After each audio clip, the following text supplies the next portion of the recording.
And I'm not saying that it's not possible for there to be something. I'm not saying that it's not possible, and I'm not saying that that it is possible. But it's gonna have to. There's gonna have to be a lot more evidence for me to make that decision, and it's gonna have to be some really hard evidence for me to make that decision.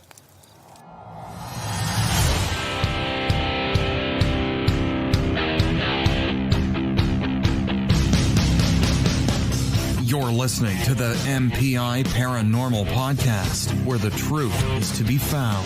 A podcast exploring all things paranormal, hauntings, UFOs, crypto, the unknown.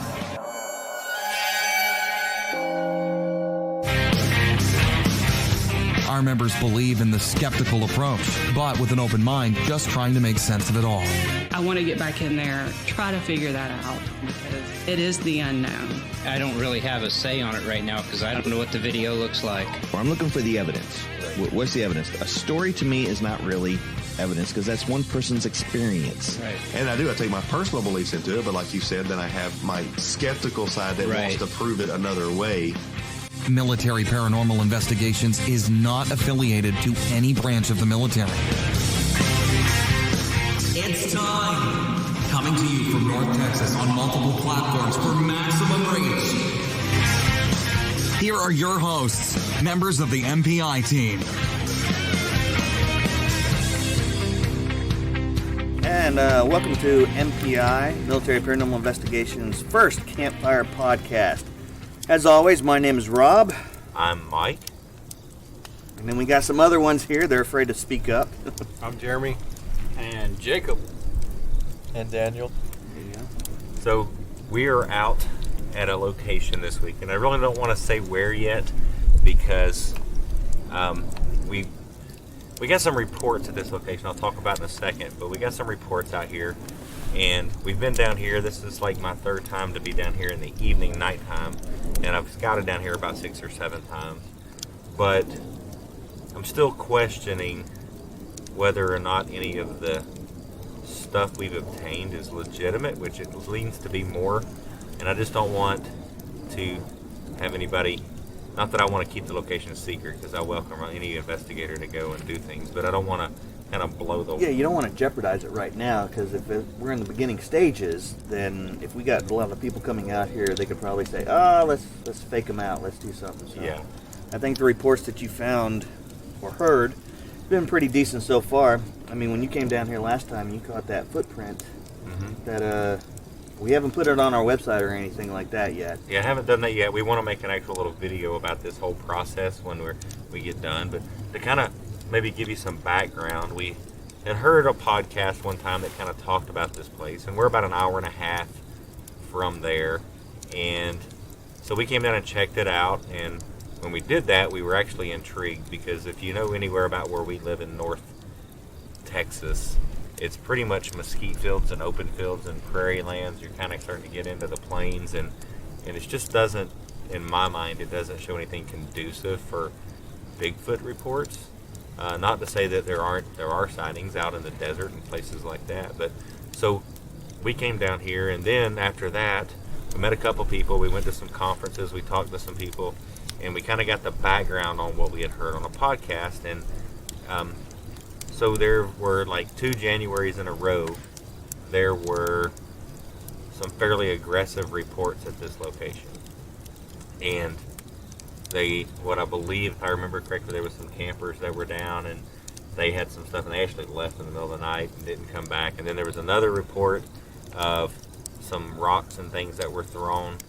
And then we talked to this certain individual, and we don't have permission to say his name, but he gave us his interview. Kind of we discussed it with him, and he had one of his most profound experiences out here. Maybe when we try to do this up, we'll see if we can get him on. I'm pretty sure he said this is like one of his first profound experiences he had. One of his only, and he's done a lot of stuff and debunked a lot of stuff and investigated a tremendous amount of stuff, and basically he had a really good experience. So we came down here, checked it out, and then I came back.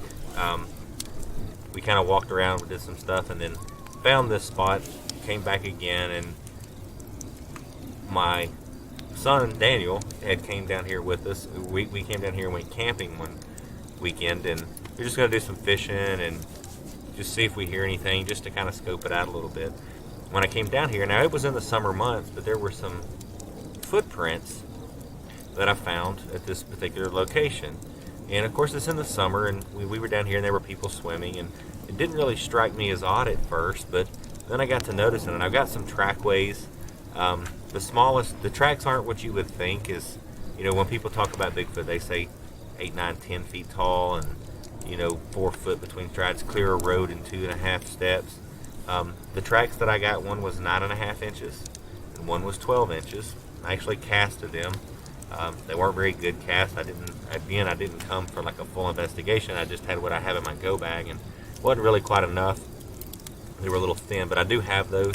I'll end up putting some pictures and everything up. But anyway, the smaller track was around, I think it was around 28 inches stride, and then the bigger track was around 38 inches stride,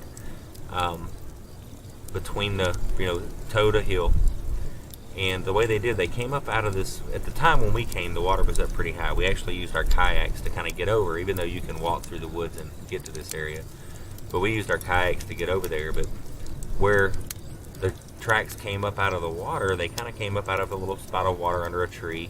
And then they circled around this little sandy area and walked out on the point, turned around and came back through, and then they stopped and turned and went off through. I can only, and you guys might help me for my verbiage here, but I can only describe it as just a swampy, it's a runoff of a creek when the creek swells up, and it brings all the trees and limbs and leaves and sticks, and it just dumps into this little low spot. And these things went straight across barefoot. Well, that's the part that struck me as odd, because I thought, Well, you didn't find that out until after we came back the second time. Well, yeah. I knew it was a little swampy, and then when you and I came back, the creek was dry. Yeah. And the spot where the water came out, we estimated about, 9 feet deep? Yeah, about 9 foot. I got in there, and it was above my head where they came out of. And so they walked up out of that. So I'm thinking, the creek went from like ankle deep at that point in time to this hole, and then the tracks came up out of this hole, and I'm thinking, why would anybody really swim in that? That's not like, but I kind of come from the deep south, and it's that's not uncommon, right, per se. But what was uncommon was that these tracks walked barefoot across that other spot. So I casted them, measured them, did everything that I could with the equipment that I had, and then when you and I were here, we really didn't, other than being able to verify some things that kind of made me question it. We didn't have any sightings or anything blew my mind per se, or had any indication that there was any sightings of Bigfoot here, except for what you told me and where the steps were and how they came out of that one spot in the back. Well then, so today we come down, we get set up camp, and then we walk in. We were going to find up a spot to set up some game cams, and we wanted to put up, some of the theories are is they like certain items like some eggs or some fruit or beads and things like that. So we wanted to put up some spots kind of along the trail with these game cameras and just kind of mess with it a little bit. Well, as we were walking in, we found another little trackway. Now, it's not very long. It's 3 or 4 steps at the most. But that's one of the things that, you kind of look for is if you see one footprint in the middle of nowhere, then you can kind of debunk that, because how did it get there? Right. But there's 3 or 4 tracks in that area. We measured kind of a rough estimate. Again, it rained here. This is Saturday night. It rained here Thursday night, and you can see the raindrops in the tracks, but you can see what looks to us like toes. They have a very similar appearance in shape to the tracks that I took pictures of back in May, and they are pretty. You have to estimate the length on them, because again, they're old tracks, but they're pretty similar in size to the tracks that I captured before. So I don't know. It intrigued me. It makes me want to come spend some more time and I know Jacob came from a long way away, and he had been researching on the maps and Google Earth and that sort of stuff, and kind of identified some other spots that may have good heavy cover. And and this place is, I drive by within 10 miles of here. I've been doing this for 15 years that I've been out here. Yeah. And when you're over on the interstate, there ain't nothing. Yeah, there's nothing. There's over there. nothing but field and scrubs. Scrub like dead mesquite, and I would have never known this place was as beautiful and thick. And we found out just how thick it was last time. Well, yeah, and then we went the electrical line because that's one of the kind of air quotes where they say they like to travel along the electrical line because it has a little bit of a clearing, but there's trees on both sides where they can easily escape in there. And we went back the electrical line way, all the way back until we couldn't go no more, and then we was like, well, let's try and come back through hitting the creek bed, and trying to get through that, man, that stuff was thick. Well, today, you hadn't gotten here yet, and today, the four of us went down and were walking, and when we found the tracks, Jeremy kind of kept going. And Jeremy's our resident skeptic on the Bigfoot stuff. I consider him, he's my younger brother, but I consider him extremely experienced in outdoors and from jobs and things that he's had in the past and his hobbies. He kind of went on and was just kind of scouting around, and he kind of got in front of us, so he found a spot. It was kind of what he called the high ground. It was about 10 feet tall above us. We were in a creek bed, right? And each side was a steep cliff that went up. Well, so he got up on that high ground and sat right there. And when we came out, matter of fact, Jacob went up on the other bank and looked right at him. Jeremy said he looked directly at him, and he's wearing, what was your shirt? Kind of red? Yeah, kind of red, maroonish color. And then what is those? I'm colorblind. Green or brown? They're green. Green pants.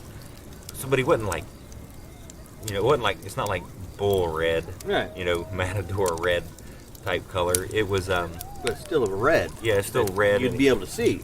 And Daniel and I walked within 10 feet of him and never, ever, ever saw him. So that's kind of where we were going today is, people are like, well, how could this be right here this close to, a major city or this or that or the other? But when you're in there and that's that thick, and there's a lot of trails around here, but when we go through that, there's not you see the occasional bottle in the creek bed that probably came from somewhere else, but you don't see a lot of sign of other people in there because it's thick. I mean, people don't just, you get people like us that go in, or just recreational hikers that go in, but I don't think there's much activity in there as far as human activity. I would agree. Even going back there tonight, the only thing we saw was mostly deer tracks. Mm-hmm. We pulled up the thermal scope, and we could see 3 or 4 deer along the creek bed, along the bank on the other side of the river, or the other side of the lake. And that's about all we saw. We got that one game cam that's pointing at that trail of nothing but deer tracks, but you never know. We put up a bunch of offerings to try and see if there is a Bigfoot that would take the stuff, such as marshmallows, apples. I know he was having a good time putting them up in the trees and stuff. Try to lure them out.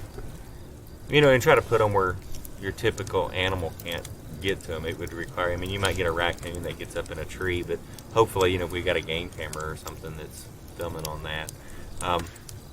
But my question for you guys, and because I still don't know where I really stand, but so what do you think about the whole, you're here, you've seen those tracks, you've heard the reports, you've heard the stories. I know, Rob, you heard actually firsthand some of the reports. Yeah, I heard firsthand some of the reports, but I wasn't sure if he was at this part of the spot. Yeah, because he mentioned the sandy area. Okay, because I found, looking at the top, when I was looking at the other side, I found another sandy area. So I don't know if it's this area or that area over there. Did you hear that? I heard that. That sounded like somebody going, ee, like a person. Yeah. Huh. Don't know if the audio picked that up, but never know. But so I would like to think it's on this side because you found the steps over there, the footprints on that side. Well, no, in you're talking about the other lake? Yeah, the other lake on the other side. Yeah, they said the little one. Oh, he just said little one? Yes. Okay. Then, yeah, it would definitely be this one over here. But what do you think about, we always watch the stories. You see what you see on TV, which we try to take that with a grain of salt sometimes. But what are your opinions on, do you think Bigfoot's real? Well, there's a lot or could be real. There's a lot of back and forth on that subject. I mean, me as a skeptic, when you guys started going down to the Bigfoot conferences, you and Jeff went the first time. I didn't go because I was like, yeah, okay, whatever. But then I started going with you guys, and it was like interesting learning about that stuff. But I'm still on the skeptic side. I mean, yes, a lot of people have said they've seen sightings. Yes, there's been cast of footprints and stuff like that. And I was always on that side of the fence until I heard Bob talk and tell his story.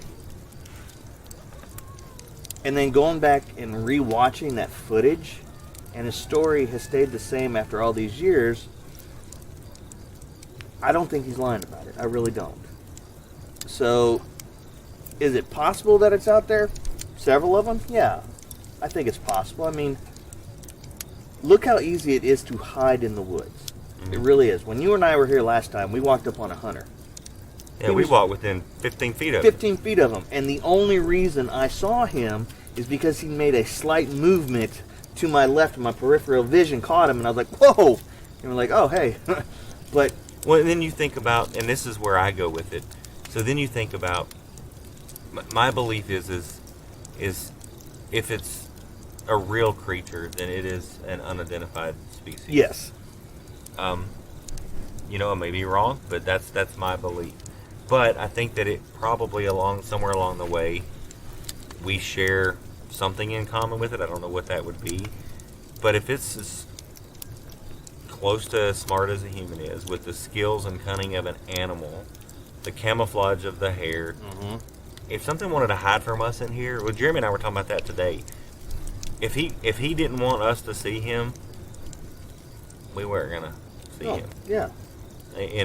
But then you take something that's can think like him, but it's camouflage, that lives out here, that knows the area, that does all this. You're not gonna see them. No, I totally agree with that.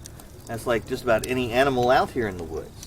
If they don't want to be found, they're not going to be found. They're going to crouch down, they're going to hide, they're going to wait until you walk by, and then they're going to get the heck out of there. But in this particular area, there's creeks and these little high spots that look like almost like islands. But we're talking, 20, 30 feet tall on some of these ravines in there. And for us to try to traverse through that, that was lightning. I just saw it again.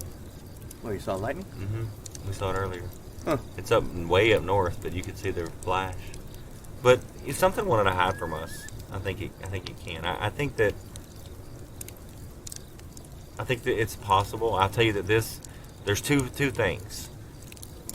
My skeptical brain, when I got here and saw the tracks, what I wanted to say is we were sitting here watching kids swim on the other side. Right. But when I saw where they were at, and then when you and I came back and saw where they came out of and what they walked across when it was dry. Yeah, there's... I mean, there ain't nobody in their right mind that would let somebody they love walk across that. You know what I mean? If you had to, if you were in a survival, but you're not here. You know what I mean? And then the other thing is over the years that we've been doing this, I've met a lot of people. Yep. I've heard their stories. I've got to where I know some of these people that I've heard their stories, and I hear about their encounters, and I hear about, listening to the monkey or the samurai chatter. I hear them witnessing a yell or a howl when they know that there's 40 miles of fastness on the other side of them, and there's no humans in there, and they hear that sound that is not, there's audio banks at the Smithsonian that record just about every known animal, and there's sounds that just aren't natural for another animal to make. Right.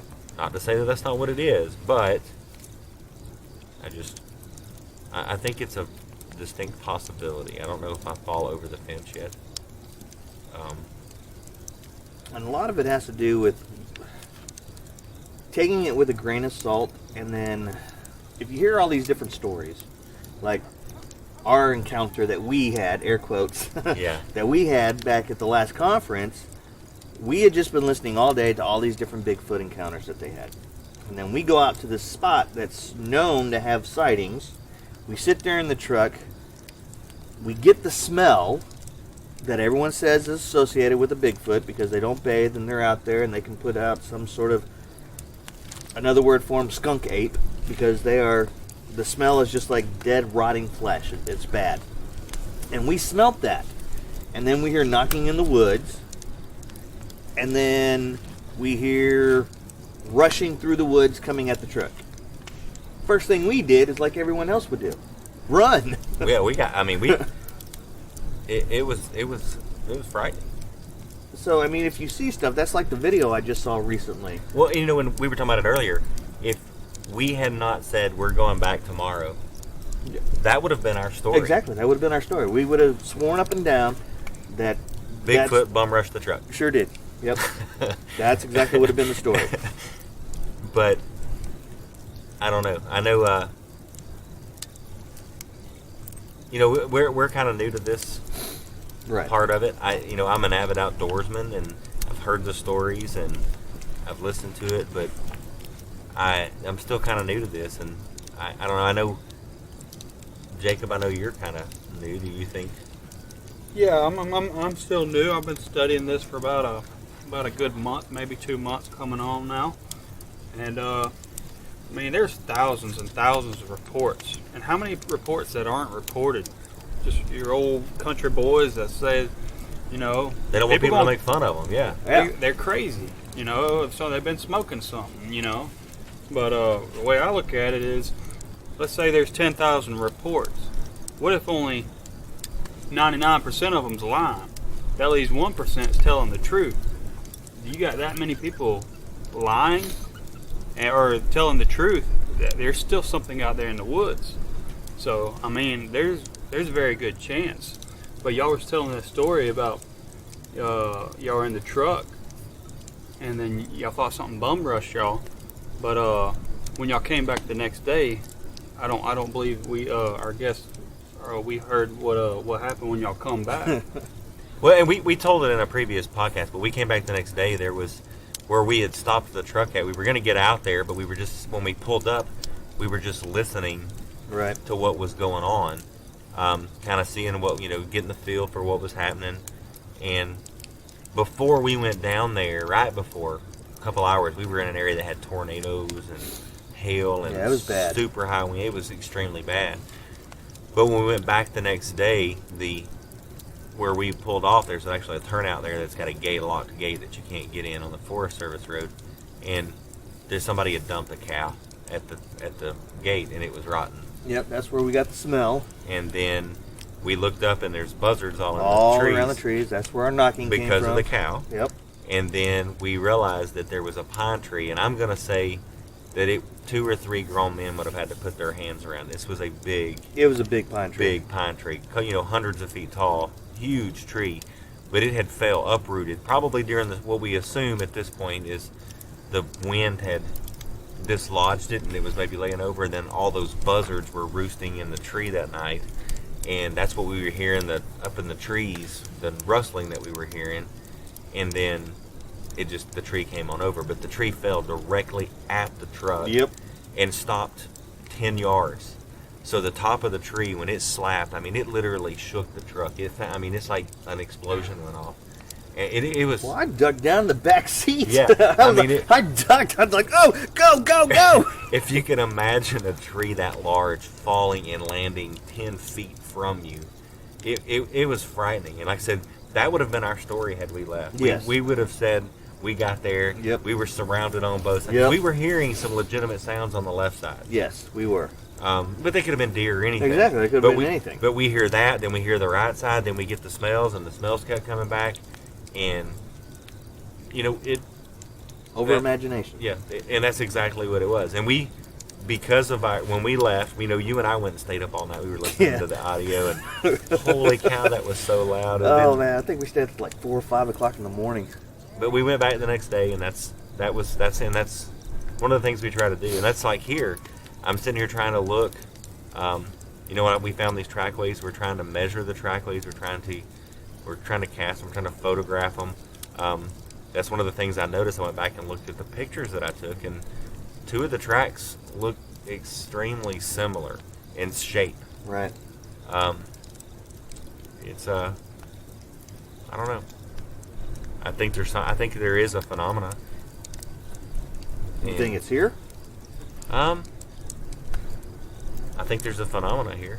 I mean, we have 3 pretty credible reports. Right. I have 2 different times I know one time was definitely footprints.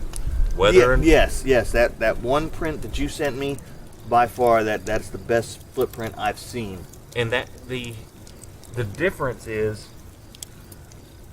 the toes. That's what got me, was the toes, and and they're smaller. Yeah, and there's no archway. It almost has. There's a couple of tracks that has the mid-tarsal break. Right. Like Dr. Meldrum talks about, some of the well-known researchers. I don't know.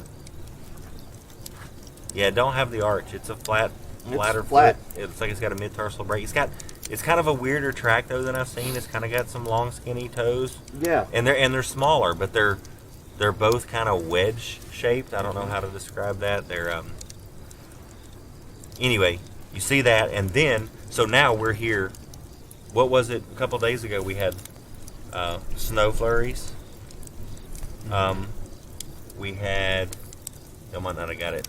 Were you all right? And so we had a little dusting, and just up the road here, they got a couple inches, and so the other night it's raining all night, and it was 30-something degrees, 31 degrees. Right. Thursday night, I want to say it was low 30s. And then so we go into the woods here. It's about, I'm going to say, a quarter to a third of a mile in. What do you think, Jeremy? Yeah, I would probably say a good quarter to a third. Off of the beaten trail. Like, you have to cross the creek. You have to go up another creek. And there's barefoot footprints in January. And it's 30 degrees. Yeah. Somebody explain that to me.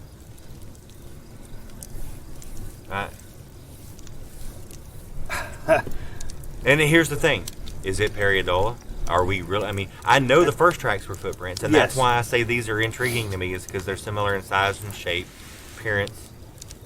And see, that's just the thing. I got to go off the photo that you sent. Mm-hmm. So I would need to see. Well, we're going to try to cast tomorrow. Yeah, we're going to try. And if it's similar to the other cast I took, would that? What?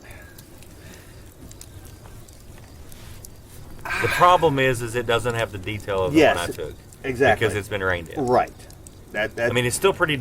It's under a tree canopy, so it's got some definition. But you can look at it and you can clearly make out what would look like to be toes. Mm-hmm.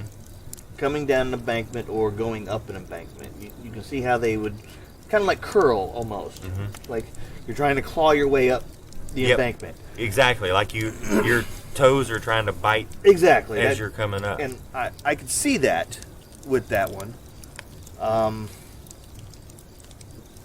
But I would need to see more. I really would.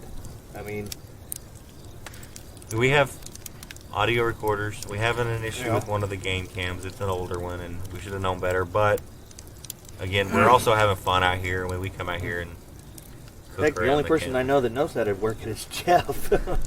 Fortunately, he couldn't make it out here with us. Yeah. Him or Allison. Earl and Allison were going to come down today, but they're trying to get a house ready to sell. And then Jeff came down with the flu like 2 days before we came down here, so he wasn't able to make it. So we may think that we have a bad cam, but right. But he might. He was the only one that I knew that, because I never could get that dang thing to work. It's an older one though. We need to replace it with some new technology. Yeah. But anyway, we have those. We have those out. We have the deals. We got the DAR going. And we have some audio recorders deep in the woods. Yep. Strapped to some trees up high.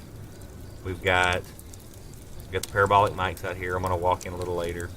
We had we looked earlier with the thermal imaging scope along the embankment. We did hear.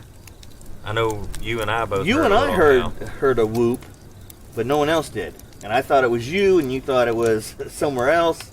I wasn't with you at the time, but I know I heard a whoop out here.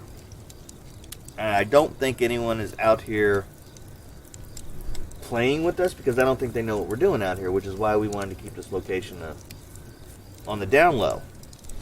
So I know there's another group that comes out here, but I haven't seen any signs. It's pretty easy to tell a typical Bigfoot hunter. Yeah, they be doing the hooping and hollering, trying to get its attention, knocking. I mean, we haven't heard any of that. At least I haven't since I've been here. Well, we haven't seen much activity at all. But the morning is another day. So, never know. We might catch something on the audio. Never know.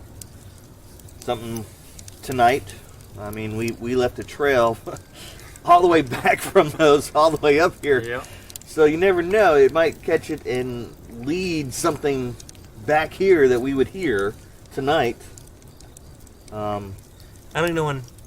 Supposedly, the two eyewitness sightings were violent encounters. So I don't know. I haven't seen any signs of anything aggressive or anything like that. No. Your typical tree markings, territorial markings, supposed, that sort of stuff. So, I mean, you did find a deer carcass up the road, up the trail.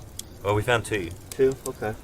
Well, somebody dumped this one. That's okay. That's obviously an illegal hunter that shot that little thing. Yeah. And dumped it, but we found one and washed out. It looks like it may have been a victim of the flood. Okay. There was kind of a washout, or it could have been dead for something else and just got washed down, but it was kind of tangled up in some washout in the bottom of a ravine. And you said you found some feces as well. Yeah, we got to look at that. That could be a typical animal, but it was one of the things that Jacob was saying is he heard that the scat from Bigfoot could be like really hairy, and this that we found was really hairy, but wasn't very large at all like I would think. But at the same time, if there's something here, I don't think that they're 8 foot tall. I think which some of your bigger researchers have said, I think they're 6.5, 7 foot. I don't think they're 9 and 10. Which would be more human size, which is more along the lines of the tracks I found. What about Littlefoot? Yeah, those are more South American type. Okay. Sightings, I believe. And then also in like Polynesia and places like that. What are you about you, Jeremy? You're pretty skeptical.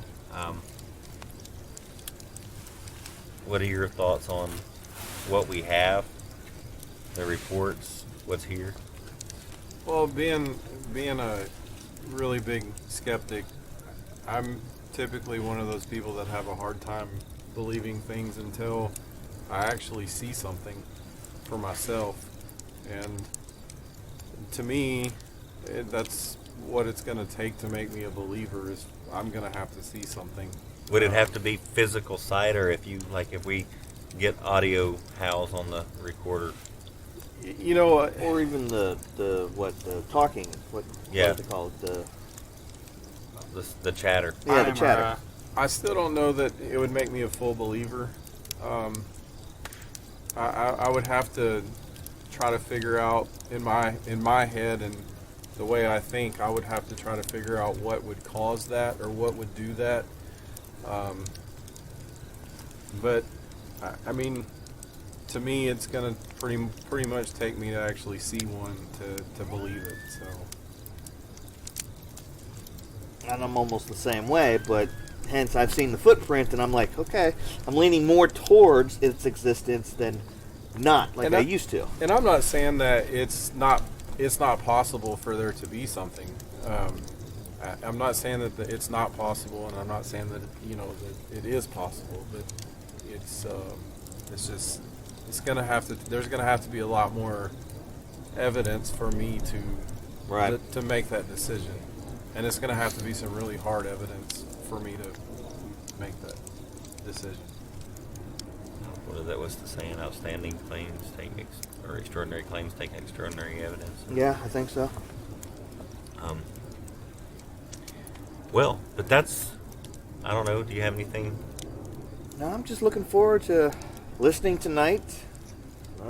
It's pretty windy here. When you get down in the creek beds, it's a little.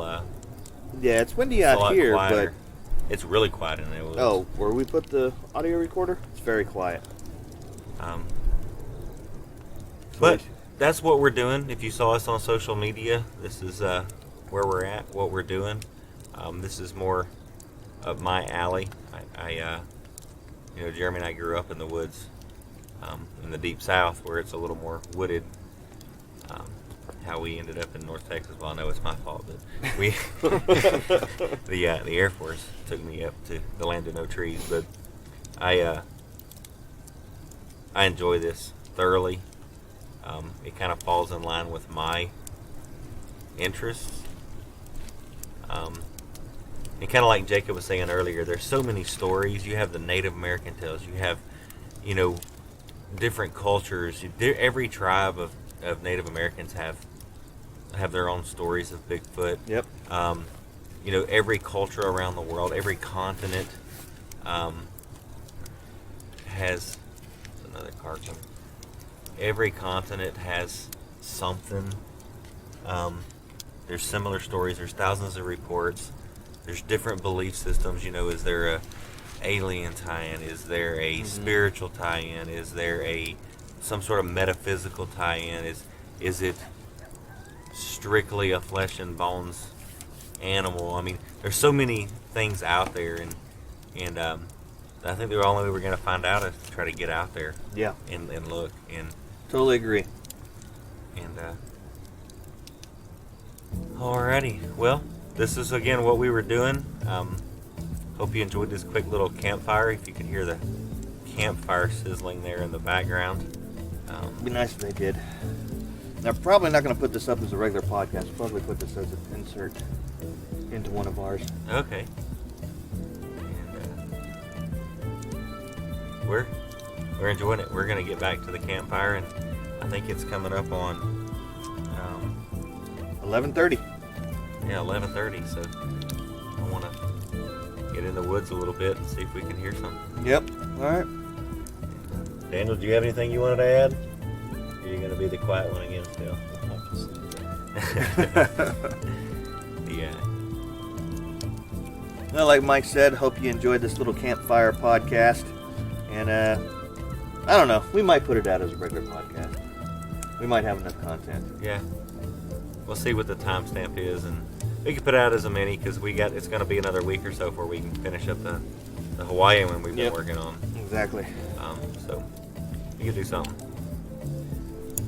All right, from an unknown location. This is Rob signing out. All right, y'all have a good night. Night. Somebody's got to go night, y'all. Night, y'all. That's for Allison.